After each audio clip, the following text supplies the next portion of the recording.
Terry Pratchett's series of novels about Discworld, a flat world held up by 4 elephants carried through space on the back of a turtle, began in 1983 with a parody of the conventions of fantasy fiction, but developed into a satirical yet eminently humane examination of modern social conventions, assumptions, and foibles. Hogfather, the 20th book in the series, explores among other things the intricate dynamics of belief and its profound impact on the fabric of reality within the Discworld universe. This theme is central not only to Hogfather but resonates throughout Terry Pratchett's work, offering a unique lens through which to view our own world. The story in Hogfather centers around the Discworld's version of Christmas, known as Hogswatch, and its Santa Claus-like figure, the Hogfather. However, this festive season is thrown into chaos when the Hogfather mysteriously disappears, threatening the very essence of Hogswatch. The narrative follows Death, one of Pratchett's most iconic characters, as he steps in to fill the Hogfather's role, donning the red suit and delivering gifts in an attempt to keep the spirit of Hogswatch alive. Death's daughter, Susan, a pragmatic, no-nonsense governess, becomes entangled in the mystery and embarks on a quest to find the missing Hogfather and understand the reasons behind his disappearance. Once we're done chuckling at the whimsical antics of characters like the bumbling wizards of Unseen University, the adorable Death of Rats with its Raven translator, and the hilariously straightforward Death himself, there's so much more going on beneath the surface of Hogfather. The real reason Pratchett's work resonates so deeply with so many people around the world, and will continue to do so for decades to come, is that every one of his stories tugs at a deep philosophical thread that sneaks up under the cover of action and punny dialogue. In this video, you'll catch glimpses of the movie adaptation of the book, although our analysis will mainly delve into the novel itself. On the Discworld, belief has creative power. If enough people believe in something, it comes into being. While people may think that an object exists and then is believed in, this is not the case in Pratchett's universe. Belief predates the object. This is not entirely unlike our own world, such as when inventors have an idea and then work to create it. The difference with the Discworld is a matter of scope. In addition to mundane objects, belief can also create more fantastical creatures. Monsters are created and sustained by children's beliefs. Gods are a reflection of human beliefs and desires. They do the sorts of things we wish we could do. Various personifications of human concepts are also created by belief. Death features in many Discworld books and takes the shape he does because of the beliefs of humanity. Note that belief does not create death. It existed long before humans and is simply a prolonged absence of life. Rather, belief creates the personality and the shape. It creates death with a capital D as a character. As noted in Hogfather, the shape of death was the shape people had created for him over the centuries. Why bony? Because bones are associated with death. He'd got a scythe because agricultural people could spot a decent metaphor. And he lived in a somber land because the human imagination would be rather stretched to let him live somewhere nice with flowers.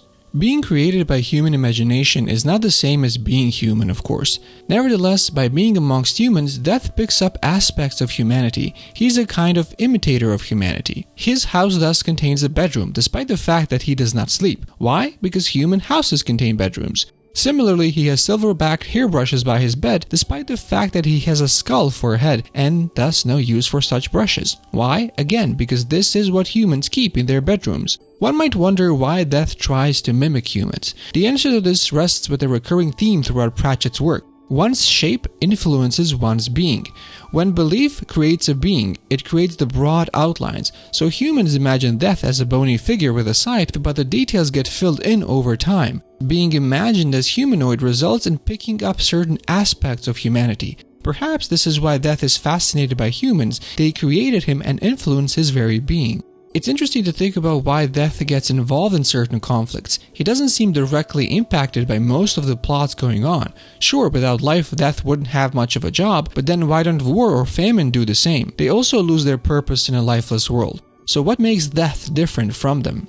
It is not due to any natural innate difference. He continues that he has started to notice the differences among them. Not only that, but he also values the individuality humans possess. When Susan asks him why he gets involved in Hogfather, he replies, "I think it's something to do with harvests." Yes, that's right, and because humans are so interesting that they have even invented dullness. Not everyone shares Death's view of humans, of course, since the Auditors spend a great deal of time trying to get rid of humanity. Their perfect world is ordered and changeless, not messy with life. They do not attach importance to humanity, seeing humans as simply an imperfection. In Hogfather, they even state that they have a duty to rid the universe of sloppy thinking, which is a nice justification for trying to exterminate humanity. Yet clearly Death sees value in humans, messiness and all, which the Auditors miss, or else he would not be so intent on stopping them. One of the key aspects of humanity according to Death is that the things we believe are what makes us human. This is both an individual and a collective component. Individually, people vary in what they believe. Unlike rocks or hydrogen atoms, humans are not all alike. You cannot simply substitute one for another. Part of this stems from a multiplicity of beliefs and experiences. While my beliefs may overlap with the beliefs of others, they are unlikely to be identical. We are each in part defined by what we believe. This may well be part of what the Auditors object to, since they value conformity. A group with diverse beliefs has a harder time reaching consensus and acting than a group with uniform beliefs. Similarly, that group is more difficult to rule or administrate. If you know what a person believes, you can make some predictions about how they will react to a given situation. However, if you do not know their beliefs, or if you're faced with a great many people who hold conflicting beliefs, then the person or group becomes unpredictable. The Auditors do not like unpredictability. The overlap between our beliefs also has power. It's important to remember that belief in Death or the Hogfather has formative force on the Discworld. Humans create the Tooth Fairies, the Hogfather, Death, and similar entities by the power of their belief. Certainly the concepts existed beforehand, but the personalities are created by our collective beliefs. That was concerned during the Hogfather's absence because if too many people lost belief in the Hogfather, it could lead to dire consequences. This situation underscores the delicate balance of belief and its potential impact on the world. The true problem for Death was not that one particular entity would no longer be believed in. The problem is that he sees this sort of belief as necessary for humans. Susan is initially dismissive of this claim, thinking that Death means that humans need fantasies to make life bearable. However, his point is larger. He argues instead that humans need fantasy in order to be human. And while belief in Tooth Fairies or the Hogfather may seem trivial, humans have to start out believing in them in order to believe the bigger lies of justice, mercy, duty, and so forth. Susan objects that believing in justice, for instance, is not the same as believing in the Tooth Fairy, which leads to Pratchett telling us why defending these values is important and how belief is tied up with our essential humanity. It's for the same reason that Hogfather is important, as Death explains to his granddaughter Susan. Humans need fantasy to be human, to be the place where the falling angel meets the rising ape. Tooth Fairies, Hogfathers, yes, as practice, you have to start our learning to believe the little lies. So we can believe the big ones, yes, justice, mercy, duty, that sort of thing. They're not the same at all. You think so? Then take the universe and grind it down to the finest powder and sieve it through the finest sieve, and then show me one atom of justice, one molecule of mercy. And yet, that waved a hand, and yet you act as if there is some ideal order in the world, as if there is some rightness in the universe by which it may be judged. Yes, but people have got to believe that, or what's the point? My point exactly.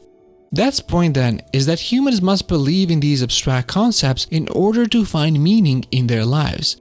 Death took on the role of the Hogfather to maintain the belief in the essence of life. This act was crucial in preserving the foundational beliefs that give life its meaning and purpose. Without belief in the Hogfather, the sun would not rise, it would only be a ball of gas. The reason for Death's involvement in these disputes, therefore, is to protect humanity from the forces of conformity which the Auditors represent. In order to be human, we must retain our ability for unique beliefs and ideas. If we were all the same as the Auditors desire, we would in some sense cease to be human. In contrast, for the Auditors, the good place, the desired world is an ordered reality scoured of imagination and devoid of change. Here there would be no death, but also no Hogfather, and therefore no life. Existence might continue, but it would be stripped of meaning, resonance, belief, humanity. They confirm Death's contention that humans need fantasy to be human. We need to start off imagining small things such as Tooth Fairies and Hogfathers to give us practice at imagining the big things, justice, mercy, duty, and so on. Belief is the key to what makes humans human. And on Discworld, belief is an energy woven through the world like an electrical charge. Consequently, Discworld is the perfect place to show us that fantasy is not mere escapism to help make our lives bearable. Fantasy is in fact what makes our lives, what makes us human. As Death says, you need to believe in things that aren't true. How else can they become? And with that, we conclude our magical exploration of Hogfather in the extraordinary universe of Discworld. As we look forward to 2024, Discworld will be one of the main series I'll dive into, so if you're into Terry Pratchett's world, subscribe. There's going to be plenty of Discworld goodness coming your way. Thanks for watching. Until next time, keep the spirit of Ankh-Morpork alive, and happy reading.